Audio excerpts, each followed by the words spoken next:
I, Lieutenant General Masaharu Homa, Commander-in-Chief of the Japanese Imperial Forces, hereby proclaim the establishment of the Japanese Military Administration for the purpose of supervising the political, economic, and cultural affairs of the conquered land.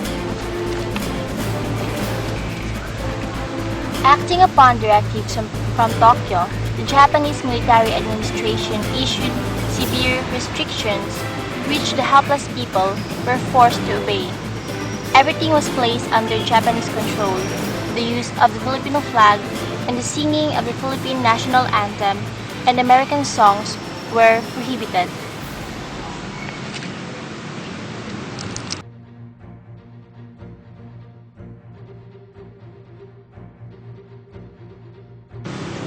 The Japanese High Command has ordered to organize the administrative constitution as soon as possible to compose of prominent Filipinos. Under the circumstances, the leaders agreed to comply with the mandate of the victorious foe. We are ready to obey the orders of the Japanese Army for the maintenance of the peace and order and promotion of the well-being of our Filipino. On the same day, the Philippine Executive Commission was established by the Japanese High Command, composed of Mr. Vargas as chairman and the 6 Filipino department secretaries, Benigno Aquino as Commissioner of the Interior, Antonio de las Alas as Commissioner of Finance, Jose P. Laurel as Commissioner of Justice, Rafael Alunan as Commissioner of Agriculture and Commerce, Claro M. Recto as Commissioner of Education, Health and Public Welfare, and Quintin Paredes as Commissioner of Public Works, and Jose Yulo, former Speaker of the National Assembly, was named Chief Justice of the Supreme Court.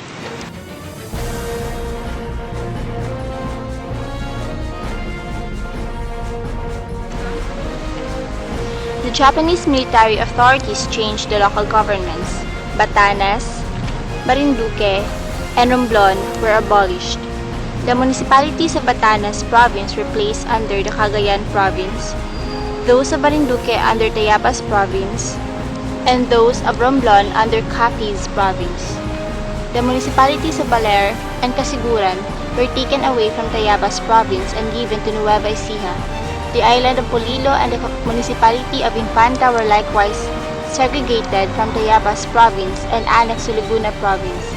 The 4 cities Quezon, Tagaytay, Dansalan, and Zamboanga City were demoted as municipalities.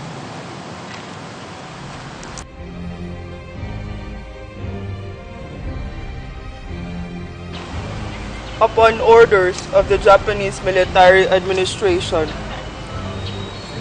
I declare the Executive Order Number 76, which created the city of Greater Manila, composed of Manila proper, Quezon City, and the surrounding towns of Caloocan, San Juan, Mandaluyong, Makati, Pasay, and Parañaque. With the approval of the Japanese Military Administration, the chief officials of Greater Manila are the City Mayor, City Assistant Mayor, City Treasurer, City Assessor, City Fiscal, City Health Officer, City Architect Engineer, and the City Fire Brigade Commander.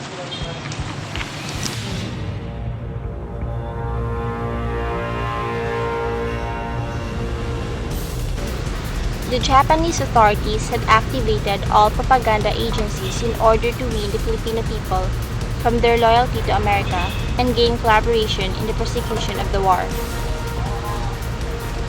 Freedom of speech and of the press were suppressed. The Japanese language and Japanese culture were taught and disseminated.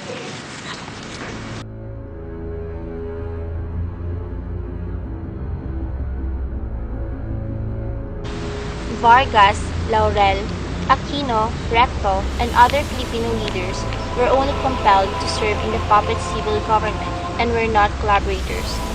They risked their lives to protect the defenseless people and pretended to collaborate with the Japanese military for the survival of their people. If they had not cooperated with the Japanese, the puppet government might have been composed of other pro-Japanese Filipinos.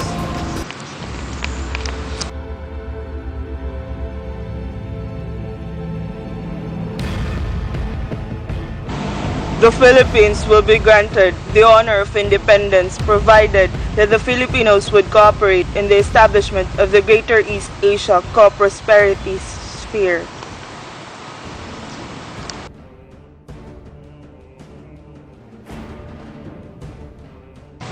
The real collaborators were not the high government officials who pretended to cooperate with Japan.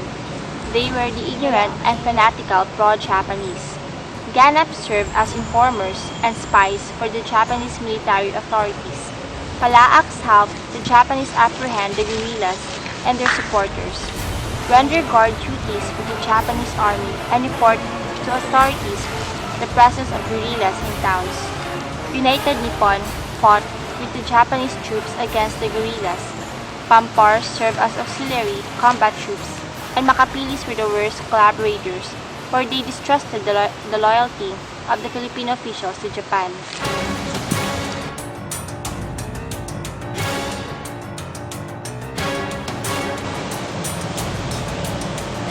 I, President Laurel, declare martial law as chaos gripped the country.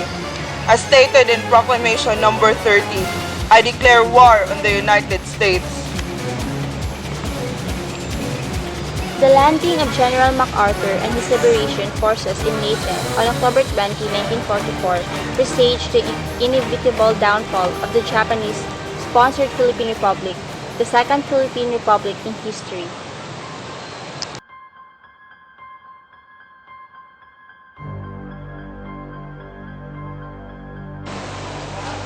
On January 9, 1945, General MacArthur struck at Luzon, landing in full force at Lingayen.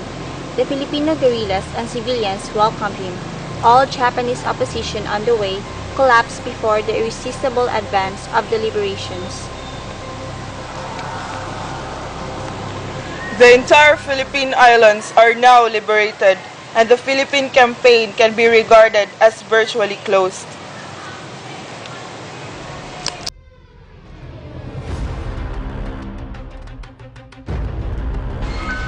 On August 6, 1945, the first atomic bomb was dropped on Hiroshima.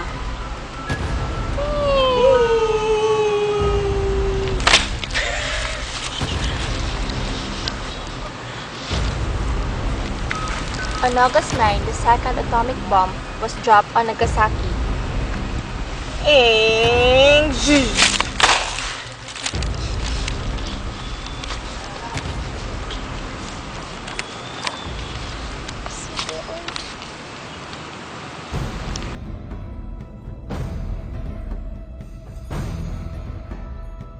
After the incident, on August 15, Japan surrendered.